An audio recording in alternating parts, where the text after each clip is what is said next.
Good afternoon and welcome to Sound Mind, Sound Body. I'm David Murphy, a conductor working at the intersection between music and well-being. Throughout my career, I've had the privilege of working closely with visionaries like Yehudi Menuhin and Pandit Ravi Shankar.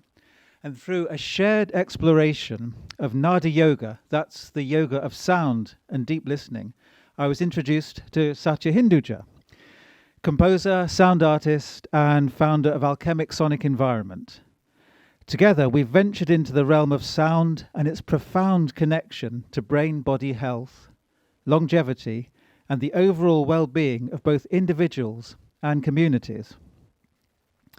Our journey led us to Zoë Armfield, Head of Learning and leader of the Liverpool Philharmonic's Music and Health Programme, a like-minded advocate for leveraging the power of music for the benefit of us all. Both Zoë and Satya embody a shift in perspective from the traditional performer-centric view of music to a more holistic, health-orientated outlook.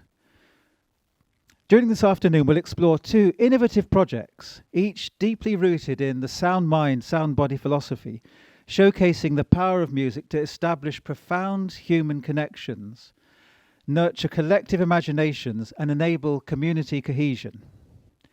Everyone in this room, literally everyone, is deeply, deeply passionate about the power of music to transform lives. It's just so essential that we communicate this unequivocally to policymakers, corporations, funders, and the wider public. By embracing emerging technologies and forging dynamic partnerships, we can highlight the tangible benefits of music making, simultaneously becoming ever more resilient and sustainable as a sector, whilst we play a key part in the rapidly expanding health and longevity ecosystem. Sound has been at the centre of human society since our ancestors first walked the earth. It's surely no coincidence that the word sound is synonymous with the word health. And yet, in the last few hundred years, there's never been so much noise, so much music, and so little listening. Sound equals health. Just take a moment to ponder the implications of this. Together, we firmly believe that by embracing this philosophy as a sector, we can change the world. And I'm going to give you a moment to ponder the idea of sound being the source of everything. I'm only delaying because my mobile phone is going off in my pocket, showing in real time the effect of sound on our lives. So I'll just wait for that to stop. And now I'll ask you to ponder that thought. So sound equals health. Just take a moment to really ponder the implications of this.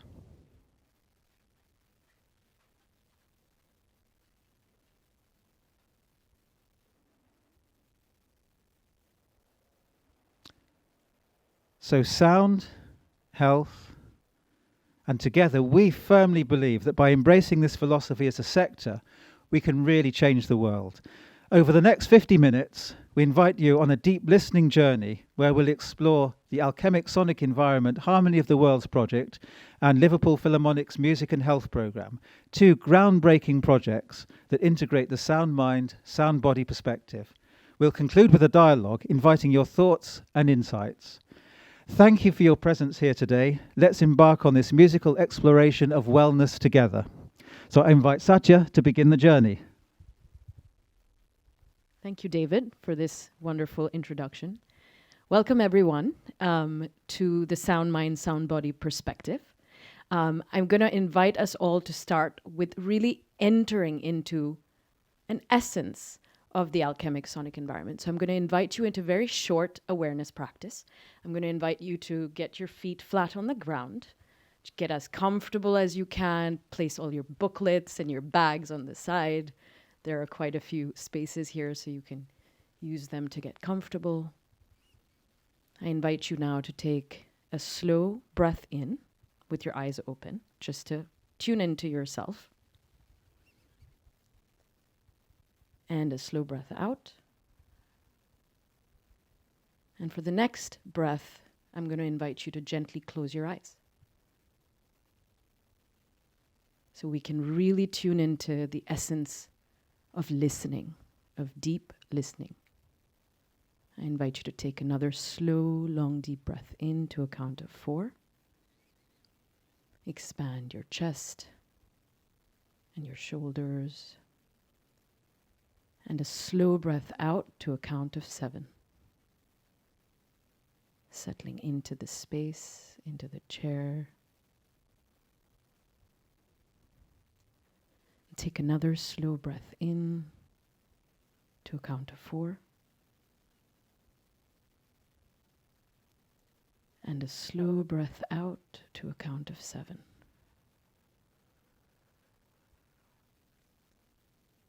And for the last and final conscious breath, and take another slow breath in to a count of 4. And as you breathe out, I invite you to a very gentle, slow sound of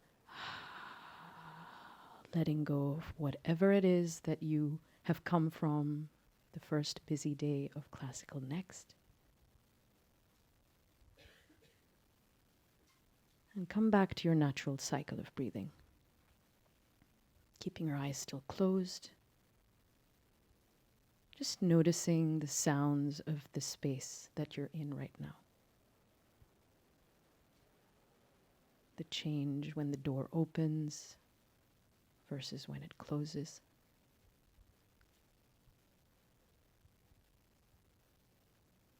Notice the stillness and the silence of an acoustic environment, acoustically treated environment.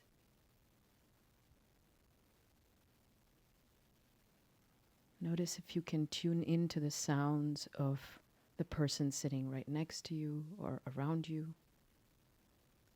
into the various different subtle textures that you may perceive.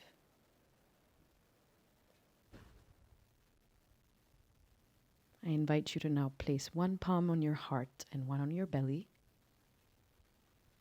and just move your perception from the external to the internal continuum of sound of your heart and its beat, noticing its pace, its rhythm, and just connecting in to your own resonance.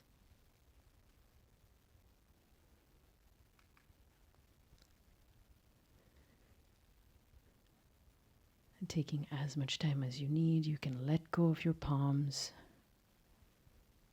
place them on your thighs, and very gently open your eyes into this very moment that we call now. Welcome to the Alchemic Sonic Environment.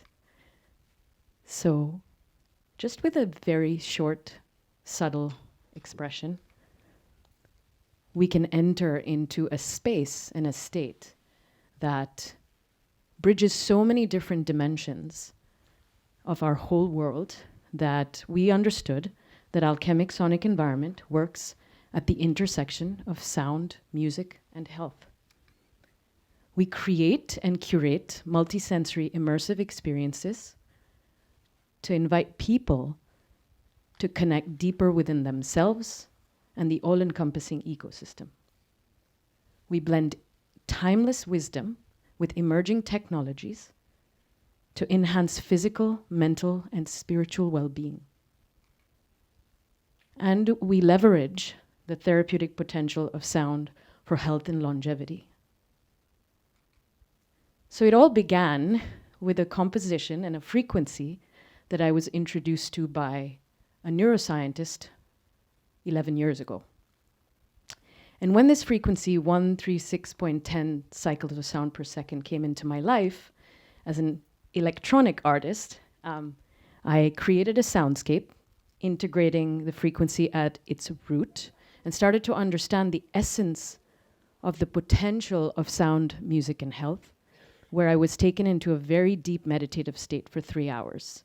And in these 3 hours of loss of space and time, I started to understand or question that I wanted to test out this experiment and see what happens if I bring this musical and sort of immersive experience amidst different industries, integrating various different industries. So over the course of 10 years, Essence has traveled and traversed through the industries of music and health, music and arts, health and education, science and technology, governmental organizations, environmental sustainability, charities and foundations, and the all-encompassing essence of who we are, a spiritual connection to all things.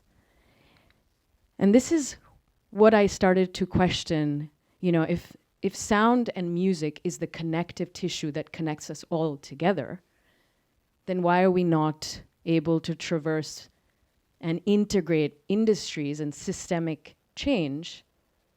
And that's how the why started to make sense.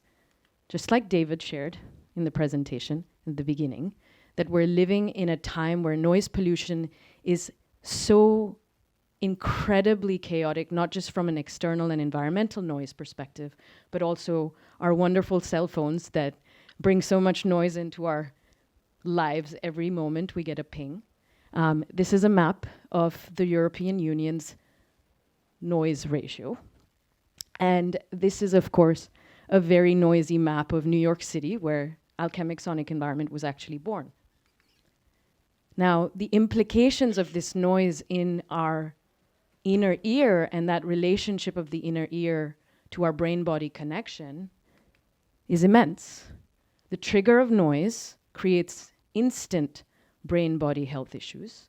In 2010, World Health Organization had already communicated that $2.5 trillion of economic burden was created due to mental health disorders. And sound and music, as we all know, traverse and travels through space and time. So when COVID occurred, which is a unified time that we all experienced, we understood noise, we understood chaos, and we also understood the potential of sound and music to actually help people find connection with themselves even more, because people had so much time on their hands.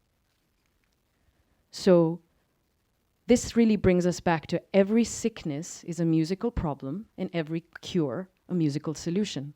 And if we're all here together as a community, as a sector, as an ecosystem, what could we do if we actually integrate music, creation, and evidence-based research, which has been happening for so many years, but if we advance it even more, we can build a whole new environment of life and of our communities and of health and well-being.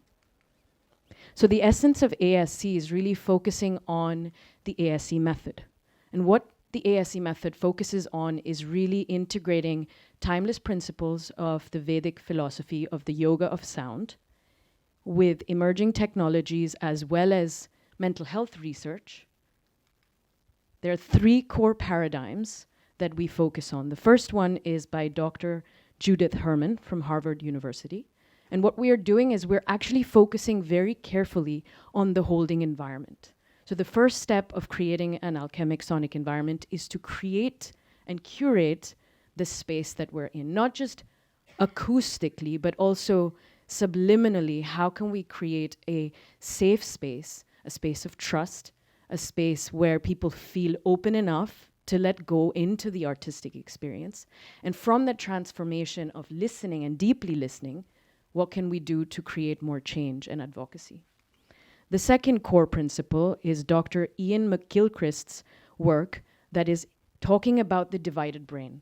The world we've been living in has been divided in the left brain and the right brain.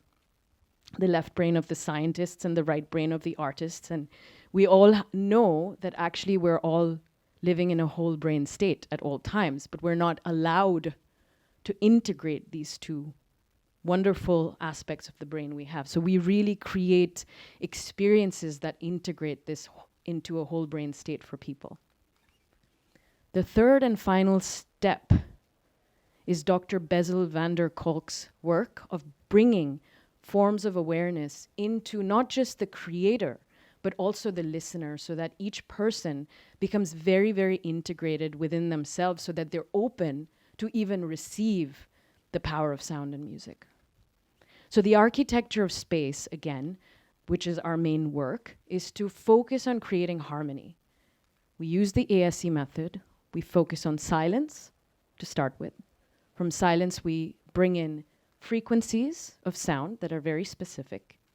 And then we collaborate with music and musicians to actually retune to the frequency of nature, to consciously create and curate wellness and longevity. This is very exciting because we live in a time where the global wellness market is going to be deemed to be $5.6 trillion. And it's only going to grow 9.5% in the next 6 years. So we have a really great opportunity to bridge this world that's already evolving and emerging.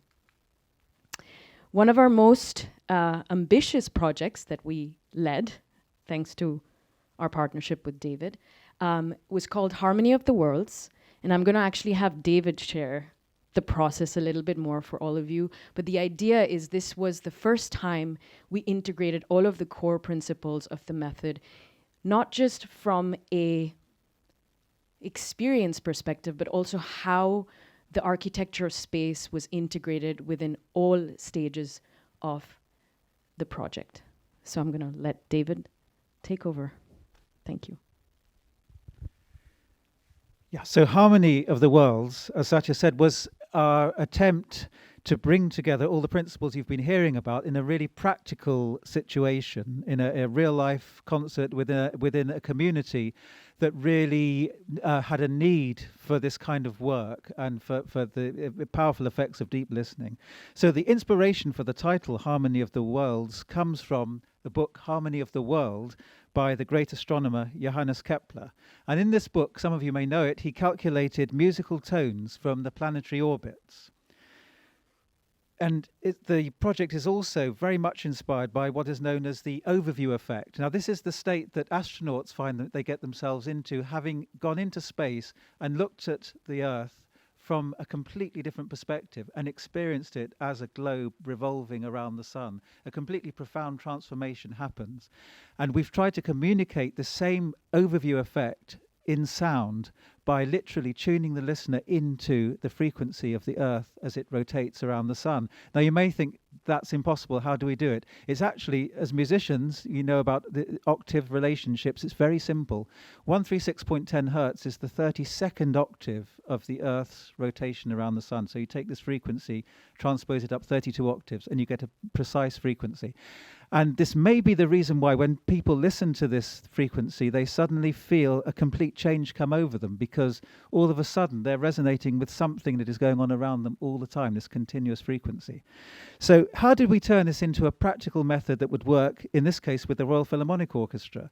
It was very complicated in some ways. We had to encourage the musicians, well, we had to force the musicians to tune in relation to nature, rather than obviously equal temperament or some other Western system that they were used to. And that it required the most intense listening. But what we found in this process was everybody was so engaged in stretching their professional skills to the limit, their listening skills, their tuning skills. If you're a wind player, you know, subtle use of the embouchure and so on to get precisely the sound that resonates with this frequency. So we worked long and hard at that, and you'll hear a short excerpt. You'll hear that we achieved it with one or two possibly slight reservations. We achieved it, and the effect of that was to have the musicians totally in resonance with each other, but also in resonance with the audience and the context of the performance itself. So the other reason for calling it Harmony of the Worlds, it's inspired by the two perspectives of the left brain and the right brain that Satya alluded to earlier. So through this sound, through this tuning to the frequency, we engage the audience in a whole brain state. Yeah, so Harmony of the Worlds premiered at St Mary's Church in Luton in January 2023, but the whole process began with a series of online workshops with Royal Philharmonic musicians. And this took place at the height of the COVID pandemic. And we'd just like to share with you a few excerpts from that process. Our goal here is to really deepen our understanding of this natural, physical, mathematical phenomena of the core structure of the universe that we live in. From the Western perspective, it's starting from the Big Bang. And then from the Eastern perspective, it's in resounding hum. From around 2.5 billion years ago, up until 10,000 BC, our ancestors listened as they hunted and gathered. Deep listening was essential for their survival. Imagine going back in time and connecting to one of your ancestors as you keep playing. Imagine they have just discovered this fundamental sound. We'd like for you to explore these fundamental sounds and how they resonate in the space you are in. Next, we move to 1500 to 500 BC in India, where the world's most ancient civilization, known as the Indus Valley Civilization, was beginning to understand and develop their belief system through the ancient Vedic scriptures, which the first principle of these scriptures is nada and Brahman. Nada means sound and Brahman is creation.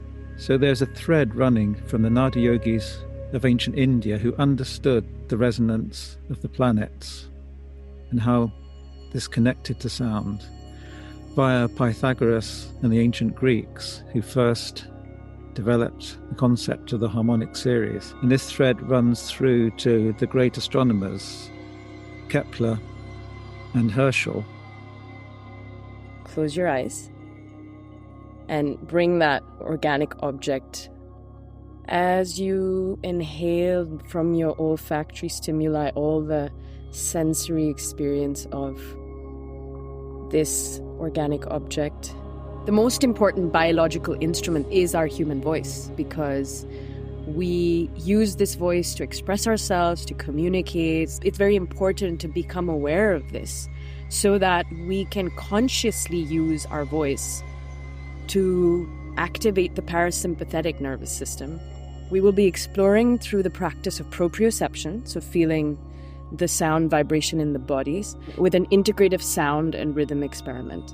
Takita, takita, takita, takita. These sounds, the vibrations that we're creating with the bowls, is actually resonating or tuning the body's vibration.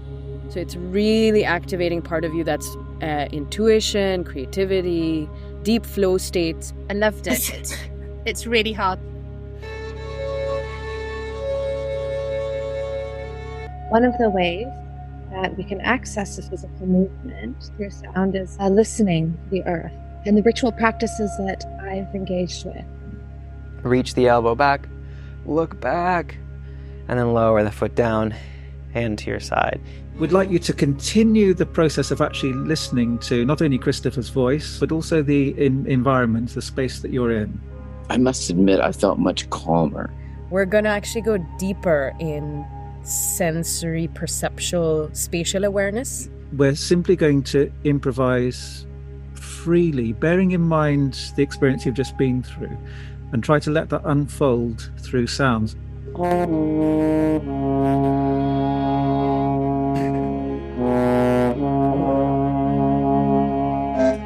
Again, a short dialogue just to process what we just experienced. I'd never really thought about it like that before. Usually when I pick up my instrument, I don't think about what I'm doing necessarily and think a lot about the instrument. I don't really know where I went during that. That was amazing. I've never experienced anything like that before. I felt very grounded. It was a completely immersive experience, though. It was wonderful.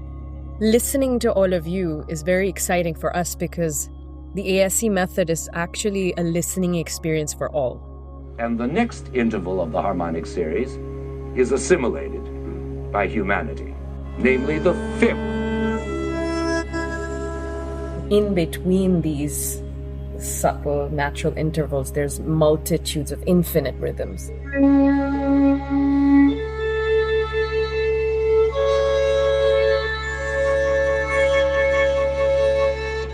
I found that quite a challenge. I think it's fascinating. All those harmonics are going the whole time. It's just that we don't tune into them. It kind of opens up a whole new way of listening. The whole expression of the music is actually in this searching around for these resonant pitches.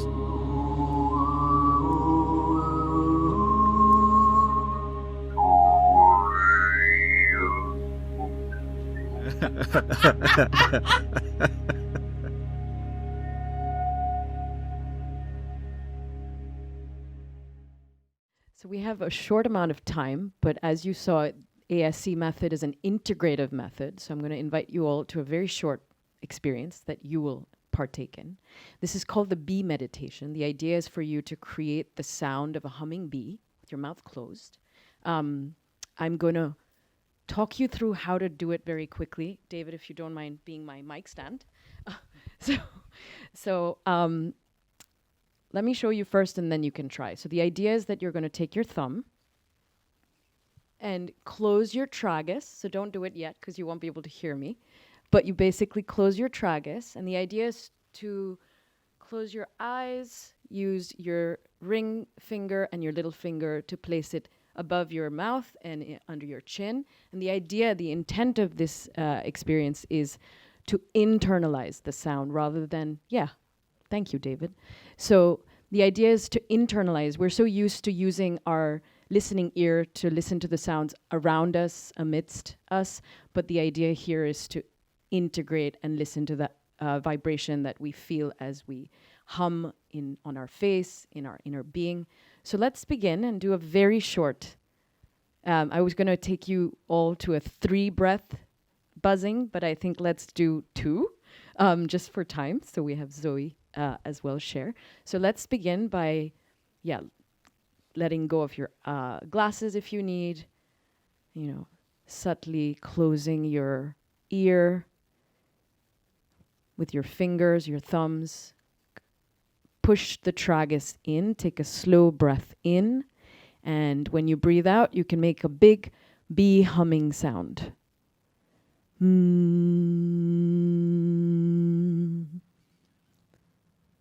Feel the vibration on your face. You can try it one more time. Take another breath in, a long breath in. And as you breathe out, you can make a big bee humming sound.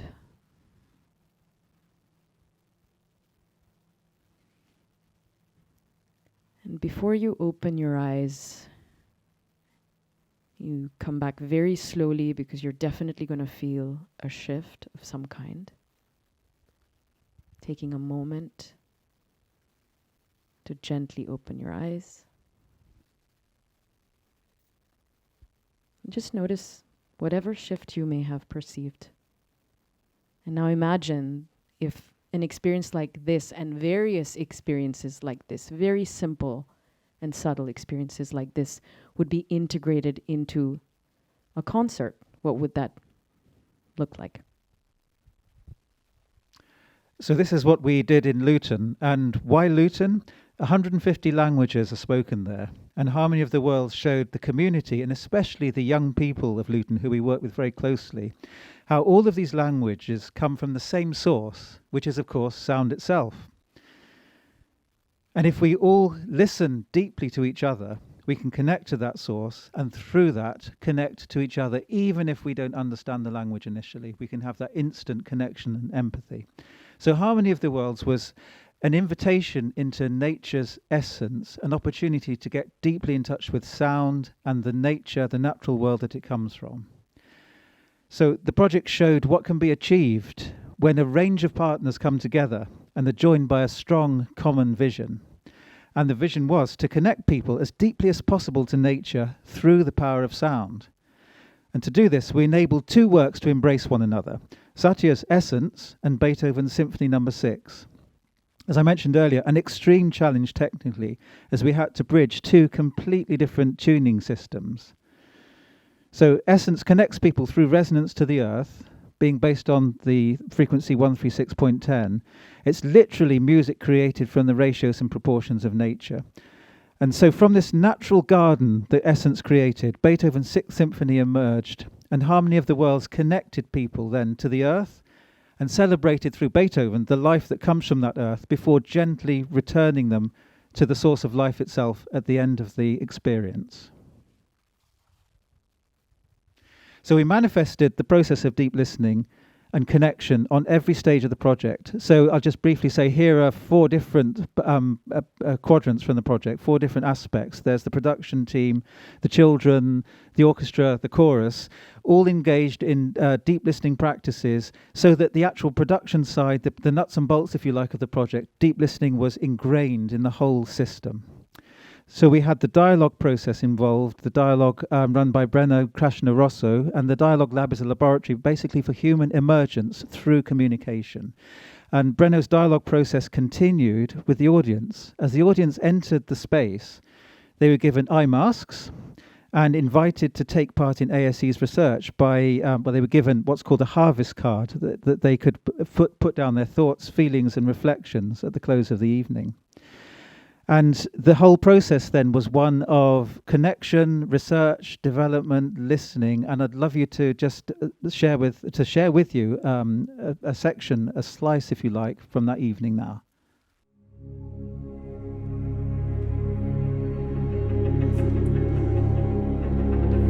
We're all within an alchemic sonic environment, an experience of sound and deep listening in the way that we generally don't pay attention, because sound is all around us at every moment, from the moment we're conceived in the first week of the mother's womb all the way till our last breath.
And whenever you're ready, you can let go of your eye mask.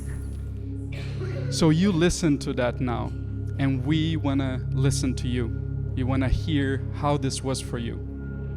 Close your eyes if you need, and just tune in however you're feeling, whatever insight you had in the process, however sensorial state you're at, and just try to harvest that.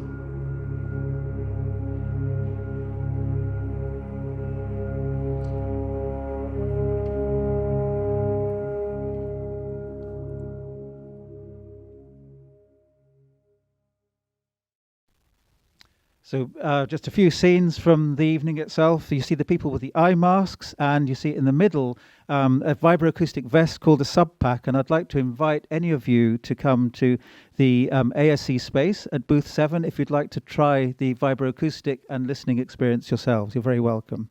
We had fabulous feedback. I won't read it all to you now, but the dialogue method produced some amazing comments from audience members. And a headline writer in Luton summed up the whole process perfectly. We couldn't have thought of a better way of describing it. So tuning a discordant social milieu. So to sum it all up, we realized that when we asked 60 of the people that came, the audience members, 92.3% of people wanted to come back to an experience like this, and 80% wanted to take it home, which really clarified that there's potential to really bring music and classical music to a much deeper kind of connected, engaged perspective, keeping Alchemic Sonic Environments, sound mind, sound body perspective, where everybody's invited to a proactive listening exchange for the goal of brain-body health, cultural diversity, educational impact, and community connection. So on that note, I'm going to invite Zoë to share with us her wonderful work with the Liverpool Philharmonic Orchestra's Music and Health program. Thank you so much. Thank you, Satya, and we'll come back to these guys at the end so you've not heard the last from them. So it's great to be here, and it's quite an act to follow in terms of what these guys are doing, but they are so closely connected to the work that we are doing in Liverpool. As they're proving, sound and music can have a really profound impact on us as humans. That comes from day dot to now. So it can also have a massive impact on healing, on health, on well-being, on recovery. So what happens if we take music and we then embed it in healthcare? Imagine a world where music is prescribed to treat depression instead of medication. Imagine a world where a patient recovering from a brain injury participates in musical activities to promote neuroplasticity. Imagine a world where surgeons enjoy a live music performance when they're taking a break from a grueling surgery. Imagine a world where musicians perform on chemotherapy wards, supporting patients living with cancer. This is the future of creative health, and this is the world that's a reality within our Music and Health NHS programme in Merseyside. So, just a little bit of context. Our home is Merseyside. My home is Merseyside, a county in the northwest of England, population of 1.4 million people. And Liverpool is the largest city in Merseyside. We've got 486,000 people, a really diverse cosmopolitan city in the northwest. We are known for culture. We are known for architecture. We've got the highest number of galleries, museums, listed buildings, and parks in the UK outside of London. But there's one thing that we're really known for, which is music. We are the UNESCO City of Music. Liverpool and music are synonymous, and there's no other city that does it quite like we do. With a rich and diverse music history and talent from across the region, music is at the heart of what makes us special. And I think that's why music has become something special within healthcare in our area too. However, in our region and in Liverpool, we have significant challenges, and our residents face daily inequalities. We're the third most deprived local authority in England, with 22% of children living in poverty and 21% of over 60s being income deprived. Unemployment is higher than the national average, and those in employment earn less than the national average. And it is within this context that Liverpool Philharmonic hopes to achieve its mission to enhance and transform lives through music. We're unique. Unlike any other UK organisation, we bring together three strands, all of equal importance and all with the same weighting across the organisation. This slide talks a little bit about some of the impacts of those three strands. So firstly, we have our concert hall, Liverpool Philharmonic Hall, an incredible Art Deco building in the centre of the city, where we host 400 live performances each year, enjoyed by over 290,000 people. That's across a huge range of genres, whether it be pop, rock, folk, classical, film, spoken word, poetry, etc. We also have our amazing orchestra. We perform to over 100,000 people every year. Our orchestra currently right now in Japan, so literally touring around the world, representing Liverpool on the global stage. And through our recordings, the highest streamed orchestra outside of London orchestras in the UK. And the third strand of our work is my field, which is learning and engagement. And we have a huge, vast range of programs in our team. We support 20,000 children and young people through schools concerts every single year. They've been running since 1942, and we ain't going to stop yet. We also have our Emerging Musicians and Composers program supporting early career professionals, whether that be orchestral musicians, professionals, or composers. We also have 450 young musicians through our talent development programs, 10 youth ensembles and choirs training the next generation of future musicians. And through our In Harmony Liverpool programme, we are trying to create social change using music to improve life chances of children facing massive inequalities in North Liverpool, reaching over 1,500 children every week. However, it's our music and health programme that I'm here to talk to you about today. Our vision is for every person living in our region to be able to access and experience music if they're experiencing ill health, to support them with their health and well-being and their recovery.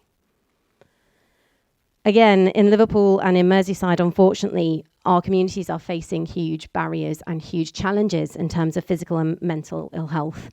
We have the highest rates of adults self-reporting that they have a mental health condition across the UK, with depression, anxiety, and serious mental illness depriving many of a good quality of life. Multiple levels of deprivation and poverty contribute considerably to poor physical and mental health and inequality across the board. And it's not enough to solely focus on illness. Wellness comes from focusing on the whole person, providing positive reasons to go on and to recover and to live a full life. So within that context, we began our partnerships with NHS trusts back in 2008. Our first partner, Merseycare NHS Foundation Trust, was a true believer in the impact of culture and the arts on well-being and embedding that within healthcare settings. And since our work began with Merseycare in 2008, we've grown to include 5 additional NHS trusts in our programme. The crucial factor that sets our programme apart is that our work is funded by the NHS trusts themselves.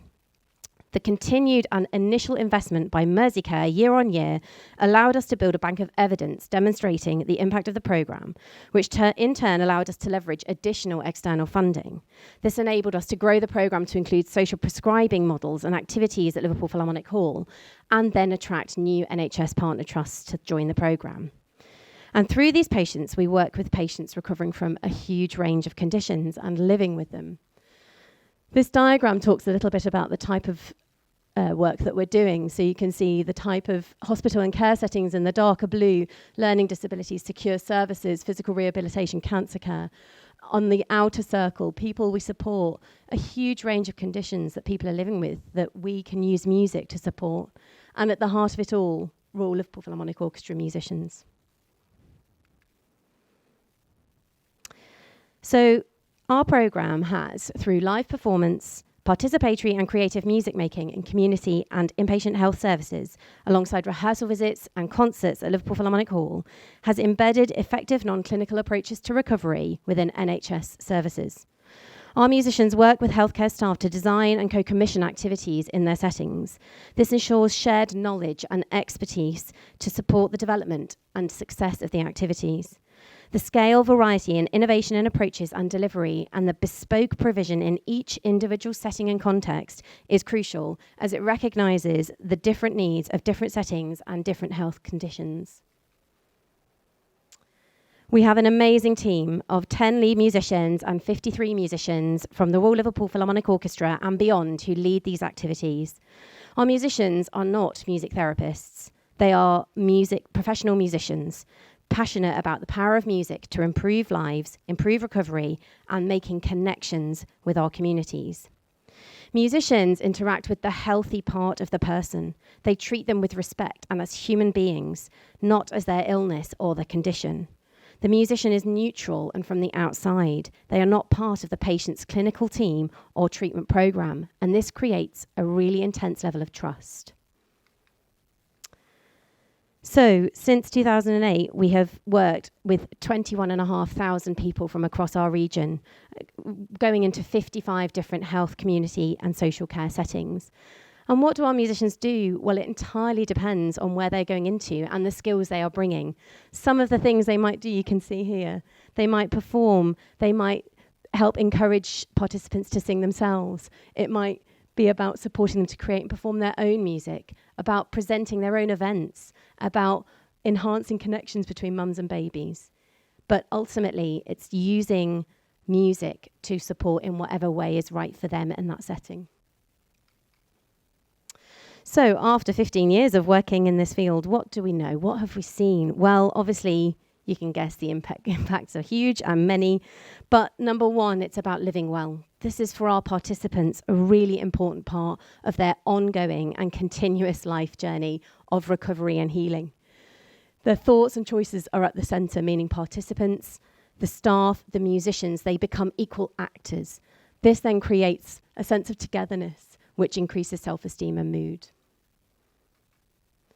Similarly, these programs help to rebuild confidence, help develop skills, actually supporting independent living for someone coming back into the community after a potentially in patient stay, supporting them to make new connections and even return to employment.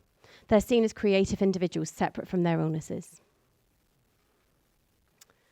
And just some amazing quotes. You know what it's like, there's always too many to include, but here's some nice quotes. I feel happier, it lifts me a lot, especially as I'm so isolated. It's really helped with my anxiety. So of course, it's not only the patients and the participants who benefit from this work, it's everyone who works in healthcare settings. Within the UK, we have a crisis within the NHS. Last year saw strikes within NHS staff that cost the NHS about £1.5 million. So NHS staff are really crucial, and particularly for NHS management. Anything that you can do that supports NHS staff is going to help. And of course, by supporting patients in a healthcare setting, you support the staff, as this staff member has says. The lift it's given to our patients and staff has been of immense benefit. And on top of what's happening in their settings, we also support NHS staff through offering them free tickets to concerts, free tickets to come to watch a rehearsal, anything that we can do to support those NHS staff through the assets and resources we've got at Liverpool Philharmonic. As this person says at the bottom, it was a fantastic way to wind down after a busy day seeing patients in our clinic. And last but not least, absolutely not least, of course, this program has a profound impact on our musicians. This has become a core part of a portfolio of music-making activities that they carry out week in and week out alongside performing for us in the orchestra. In ensembles, they also coach young people, they work in other hospitals and other NHS settings, but this work has proven for them to be hugely impactful. It changes their experience and approach of how they use music to engage with people across the region. And it offers a range of career paths that help us as Liverpool Philharmonic to attract some of the best musical talent in the country, strengthening further the enjoyment and impact we can have in and around our city for thousands of people. And by working with the NHS for 15 years, we are now starting to see policy change. So as we can see here, there's 2 quotes from the Chief Executive and the Director of Social Health and Community Inclusion from Merseycare, our longest partner, talking about how the programme is not merely a nice thing to do. It has successively seen the programme deliver very real and transformative recovery and wellbeing outcomes. And as Joe Rafferty says, we regard our links as the most enduring and successful arts and health partnership of its kind. Embedding music within healthcare is real. And as another leader said, creative programs bring the outside world in. So we're proving that by embedding music into healthcare settings, it's not only having a profound impact on patients, but the ripple effect onto staff, families, and the musicians themselves is almost immeasurable. So I wanted just to bring it back to the amazing work of the ASE method that Satya was talking about, because it mirrors our work, thinking about connection, thinking about mindfulness, thinking about deeper relationships, thinking about experiences. This is what we are doing within healthcare settings. And collectively across the ASE method and our programme, we have 25 years experience of exploring and researching the impacts of sound and music on mind, body and soul. Through connection, shared listening, and experiences, we have proven the healing impact of music. So we can effectively embed music within healthcare to improve health and well-being. Let's now make this a normal part of recovery and treatment. Thank you. I'm going to pass back to Satya. Thank you for that. That is so incredible to know that we have now 25 years of information and data to prove that sound and music and connection can create such a transformational potential that we all here, if we come together and work together, much more in an integrative way, the impacts are immense and we can actually potentially change the world we live in. We believe that sound and music is an integral part of health and well-being to improve the human condition, to regenerate brain health, and prevent Alzheimer's and dementia, and to promote happiness and longevity. We also believe that we can actually make further impact to the United Nations Sustainable Development Goals, and also tap into the inner development goals. So thank you all for being part of the Sound Mind, Sound Body perspective, and I'm going to give the mic back to David. Thank you, Satya. So thank you, everybody. You listened to us, and now we'd like to listen to you. So we'd love to hear your thoughts, feelings, reflections, and in the spirit of deep listening, using the dialogue principles, we'd invite you to be brief, speak from the heart, and listen as you'd like to be listened to. So if anybody has any thoughts, feelings, reflections, anything they'd like to contribute, anything that arose for you from what you've just experienced, we'd love to have a dialogue. We were getting, as I mentioned earlier, down to the sort of fundamental principle of the fabric of sound that we're working with. And the gritty stuff was realizing that as Western musicians, we've left the primal source of sound, the harmonic series, and we tune in a completely different system that has actually very little to do with nature itself. And it's part of being, a civilization, so-called, that has removed itself from nature. And so what I found the gritty stuff did is gave people the opportunity then to realize, the context from which our musical system arose from originally, that we have this fantastic resource that nature gives us. We have the harmonic series, we have these beautiful mathematics and proportions. We've moved away from that. I'm not saying we've moved away in a way that's not beautiful. The Western classical canon is incredible music, but it's only part of a much, much bigger natural system, if you like. We've explored one little corner. And Harmony of the Worlds gave us, through the nitty-gritty work of tuning and so on, a whole new landscape to explore.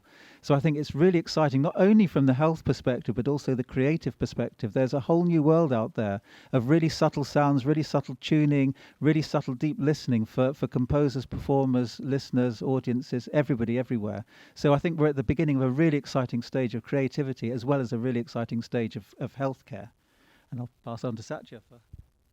I also want to just add on, we're now in the world of spatial audio and emerging technologies. So the potential of how these kind of nitty-gritties that were very difficult to access and kind of understand are now going to be very easily felt.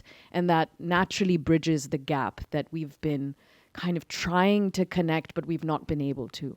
I also feel like the question that you asked about what are our next steps, we obviously understood that this work is really much bigger than music, and there's a whole host of dimensions that we're trying to connect, including health, and that's why it's so much. It's such an honor to be on the same stage as Zoe here and the work that they're doing. We've understood that with the 4 quadrants of research, actually starting with the music, because without the music we don't have anything to study, comes from the universe. So from the music to research to technology and to building of platforms like Harmony of the Worlds in a live performance context, working with technology to create a platform that people can take home, where they are being taught how to listen, how to engage with these kind of practices that generally we don't understand how to. We have an immense potential, like David said. We're just at the start. And of course, through partnerships, once we put the work out there, we can already partner with Zoe's project and make impact at such a larger scale. So we're open to partnering with as many musicians, organizations, institutions, anyone that feels that they can connect to this work, because we really understand that this is an ecosystem, it's a movement.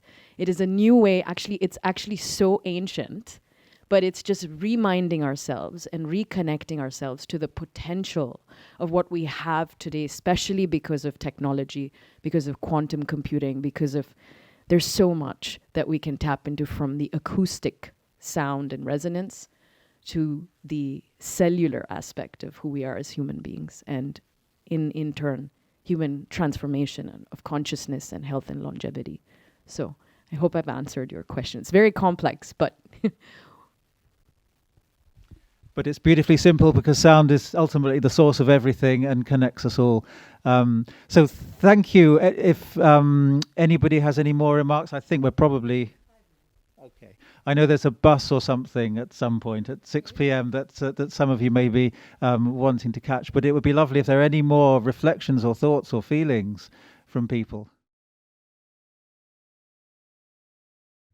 Yeah, so I mean, if we find the way, then we've got the winning ticket, haven't we? Right? Because that's what we're looking for, is clinical proof that music can do X, Y, Z. Now, there are some ways that is true, definitely. We know that there is lots of evidence talking about the impact of music and sound on the brain. However, so much of this is so subjective, and it's around feelings, and it's around emotion, and it's around a single moment and how music changes that moment for that individual, whether they be a staff member or whether it be a patient. However, I think this is a huge opportunity of an area, because we're working, so we partner with the University of Liverpool. They are undertaking some significant research programs with us and our work, looking at where we could get that story to, in terms of what clinical evidence can we show on the impact of music. Now, of course, like with everything, we have to be extremely careful, because there is a difference between attribution and contribution. We know that if there was a patient living with cancer who is going through their cancer treatment care plan, music is a tiny part of where they have a huge load of other medical and clinical and non-clinical interventions happening. So we could never attribute a change in their condition just to music. There's too many external factors. All we can ever do is talk about the contribution. But what we hear, and this is where the anecdotal and the qualitative evidence is just so important with this work, from some of those quotes that I talked about and through what Satya's been, David been talking about with their work, actually, it's the anecdotes of how music might have been a small part of someone's cancer treatment plan, but actually in terms of the size of the impact it had on them was massive, because it helped them through a really difficult time. It gave them hope. It gave them a sense of something to look forward to, that there is a tomorrow. And that you could never put a measure on that. But it's a problem we're working on. We're working with the university, and I think definitely more opportunities for research and evidence on that. But it's really important.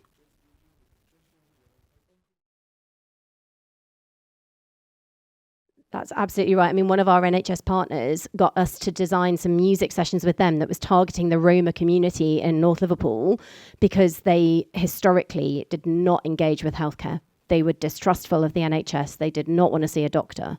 So we started doing music sessions in a food bank, and then they started to bring in some sort of health visitors who might support them with accessing some free sessions around parenting or whatever, their own well-being. But you're absolutely right. It's an issue that music is a leveler, and actually it can be that neutral thing that isn't part of an NHS structure. So it's very interesting.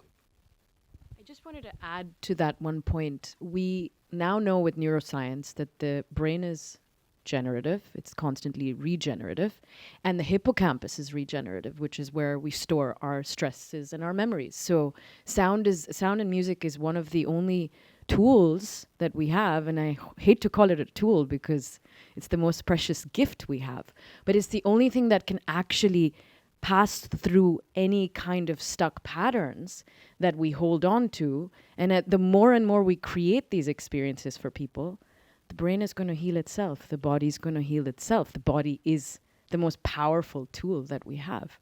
So just wanted to add to that point. And it's just one final point. It's just so inspiring to know as musicians that Satya mentioned the hippocampus. There is evidence that proves concretely that listening to music spatially actually repairs the hippocampus. You can actually see it. You can see the evidence in black and white. So that shows that the power of sound, the power of music. And everybody in this room is passionate about that. Thank you all so much for being here and listening to us and sharing your perspectives. It's been wonderful to share our viewpoint with you, and I hope that you'll all join us on this journey, because it is the way of music in the future. Thank you all very much indeed. Thank you so much, Zoe. Thank you so much, Satya. Thank you. Thank you. And if anybody wants to join us on this journey, you can take a moment to click that QR code and meet us collectively. Thank you.